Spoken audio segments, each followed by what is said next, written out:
I bet after hearing that shit, we already saw a little bit of it, but I bet after hearing the full-on details of what's about to happen with Eren in the next 8 years, Mikasa was just thinking of some disgusting, perverted shit of how she's about to have a little baby Eren because she's not gonna let it go down like that. Like, you could tell this chapter, the news that was dropped in Attack on Titan, fucked Mikasa's world up beyond belief, because right now she's thinking my whole future of what I wanted and what I'm infatuated with is totally fucked right now. So R.I.P. Mikasa's hopes and dreams and her horniness. Well, actually, no, I take that back. Not R.I.P. because in these 8 years, I guarantee you Eren is getting fucking laid. So honestly, this was a big chapter of Attack on Titan. We learned a lot in this chapter. I mean, the main overall theme was essentially Al trying to push Grisha into, becoming a leader in a sense and, carrying on the goals and the hopes and dreams of all the Elodian people. And that was basically the premise of it. But aside from that, we actually learned quite a few big things about the Attack on Titan world. I mean, advancement wise, it didn't really advance too much. We didn't have like anything, huge happen, but the revelations and the bombshells were big. So let's start off with the first thing that we found out, that there are 9 different types of shifters with 9 different names. There are 9 different ones. So it makes me think back in the Attack on Titan world and how many shifters have we seen thus far, because even though, the shifter powers have changed hands or whatever, there's essentially only 9 seemingly. So we got to do the countdown. We've seen Eren, we've seen Reiner, we've seen Bertolt / Armin with the colossal Titan powers. We've seen Ymir, we've seen Annie, we've seen the Ape Titan. So I believe we've seen 6. I can't remember if Historia has powers or not because I know she's the queen or whatever, but I'm not really sure. I can't remember what happened with that. But ultimately we've seen about 6 or 7 Titan shifters. So there's still a couple remaining, but the fact that we know that, now we know, okay, there's a limited amount. The thing that made me just like mind fuck with this chapter, to be honest with you though, is the fact that essentially, if you think about it, there's really no way to ever finish off the Titans, because essentially, if presumably what was said in this chapter is true, that after somebody dies, unless they pass on the powers, even if they die, the powers get passed on to a newborn baby around there in Elodian, so the powers are never going to go away. So it makes me think there's no way to effectively get rid of the Titans, unless I guess you kill all the Elodian people and there's no more Elodian babies or Elodian period around. So I guess that's a possibility, to completely eradicate the Titans in general, aside from of course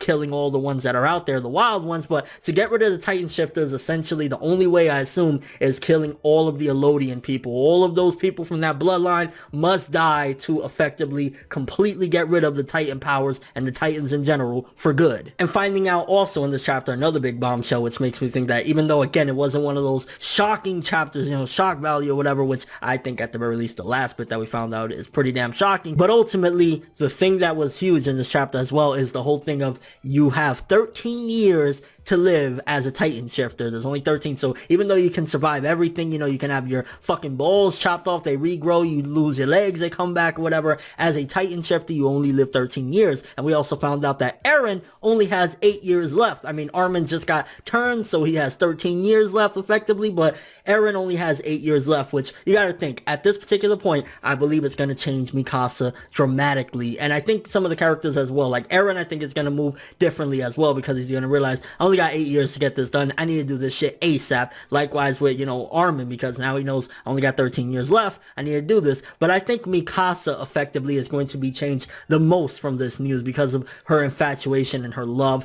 for Eren. Now that she knows that there's only 8 years left, it kind of makes you question, how is she going to act? Is she going to be as protective of him knowing that in 8 years he's gone anyway, or is she going to be more protective, the fact that she only has 8 years left with him, she has to, make her move and ultimately keep him safe, so that way at the very least she can live those 8 years in a happy life with him. So I'm definitely assuming that this is going to be a huge changing point for some of the characters knowing this information, especially Mikasa, because just on her reaction alone, she was like, what? Like, you could totally tell that this is going to impact her in a major way, and I'm curious to see how she approaches things from here on out, knowing that Eren is dying in 8 years and Armin in 13, but more so with Eren, because again, we know she's fucking batshit crazy for Eren. Another thing that we found out in this chapter as well is where Eren's name came from. That was kind of cool to find out that Al's real name was Eren Kruger, and that's where the name came from. So it's kind of like leaving some piece of that guy, the person that rescued and continued on the Elodian people and Grisha's life in general, is like, oh, okay, I'm gonna name my son after him. So that was a nice little neat tidbit I guess we got. That's where Eren's name came from. I mean, you gotta assume, right, that where else did he get the name from is obviously Eren Kruger. So that was an interesting little tidbit as well. I mean, it wasn't nothing major, but it was still a nice little note that even something small like that had some meaning to it. And then getting even the name of Eren's Titan power, because like all of them, they all had their names, you know, like we had the Armored, we had the Colossal, which I'm assuming that that's not even their real names. Possibly it could be, but I mean, calling it a Colossal and calling it an Armored, I think that was more so just the scouts calling it in general. It might have different names, but we found out that Eren's power is called the Attacker Titan, which kind of, hey, look, Attack on Titan, Attacker Titan is like, yeah, it's kind of cheesy, but at the same time, oh shit, so even that. So definitely Isayama wanted to give things that previously kind of felt like, oh, hey, his name is Eren. Oh shit, is actually related to Al, because Al's name was, you know, really Eren. And then also finding out that Eren's Titan form is actually called Attacker Titan as well. So interesting notes there. Honestly, I think those were definitely some pretty big deals, because finding out that there's only 9 of them, so we still got to be wary of a few more Titan shifters that we haven't seen yet, because if there's 9, we've seen about 6 or 7 of them, then there's a couple more lurking that we're probably going to find out pretty soon, I'm assuming. And I think it also approached an obstacle that we're going to have. It introduced another obstacle, because prior to this, you know, one of the things was, hey, we got the basement, hey, we have a couple things. Now that that's been cleared, now another big thing is, holy shit, Armin's dying in 13 years, Eren is dying in 8 years, so we have a time limit until we can actually get things done and accomplish everything we want to do. But even then, so one of the biggest things is, even if they, you know, finish everything or whatever, they kill all the stray Titans or whatever, these Titan powers are going to be around unless all of the people of that bloodline are completely vanquished. So essentially all these people that are related to the Elodian have to die to stop the Titans from ever coming back. So it's an interesting deal. I'm kind of curious if we're going to get to the root of all this, because it was getting a little bit deep with the whole thing of the Ymir clan and, you know, how she was a witch, something like, I'm assuming that we might even see potentially in the future the original Ymir. Maybe she really didn't die. Maybe she's out there, something like that, and could be the answer to finishing everything off and potentially even saving Eren and Armin, because if you get rid of the root of it all, get rid of all the Titan shifter powers, maybe they can go back to just being normal people, and that would save their lives. But either way, honestly, I think the bombshells in this chapter was the best things about it. Finding out about the 9 Titans, the 13-year time limit, Eren only having 8 years, the impact that it's going to have on Mikasa's character from here on out, Al's whole involvement in all this, and of course, again, pushing Grisha. This is giving us the reason why Grisha went so fucking hard. It's like, oh, you know, this guy, he sacrificed everything. He had to go through a lot of hell, because just think about it for a second. Grisha's looking like, you know what?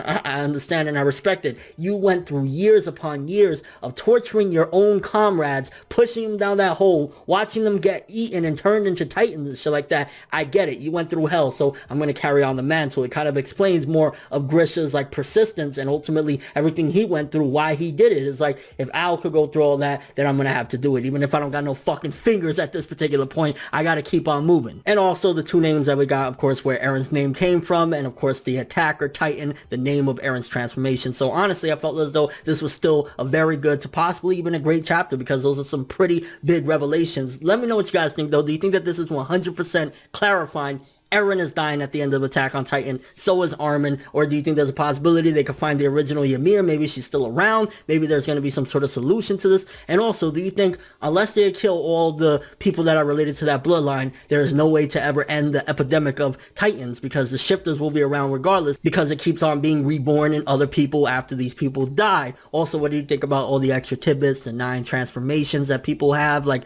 are you excited about that? And do you feel as though, once again, this is pushing forward that Attack on Titan is gonna end very soon? I mean, we keep getting all the answers that we've always wanted, so it's like, yeah, Isayama is ending this shit pretty damn soon. It's not gonna go on another 5 years or something like that. At most, I'd say 2, maybe 3 years pushing it, but yeah, we got most of the answers right now. What more needs to really be explained? And another question you gotta ask, knowing that Al, this entire time, was just doing all this to these people, do you feel as though he could have done something different? Do you think that maybe he messed up? Because essentially, you gotta think, he had this crazy ass fucking power. He could have essentially stopped everyone and basically started a revolt and on his own. Like, he could have basically waited until he got to the wall, rescued all of his people, and have a shit ton of people with himself, and then carry on. He didn't have to wait all this time. So do you think it was a big mistake on Owl's part? Was it because he was too scared? Do you think that he could have done something differently and things would have been a lot better? Or you think he made the right decision waiting? Personally, I think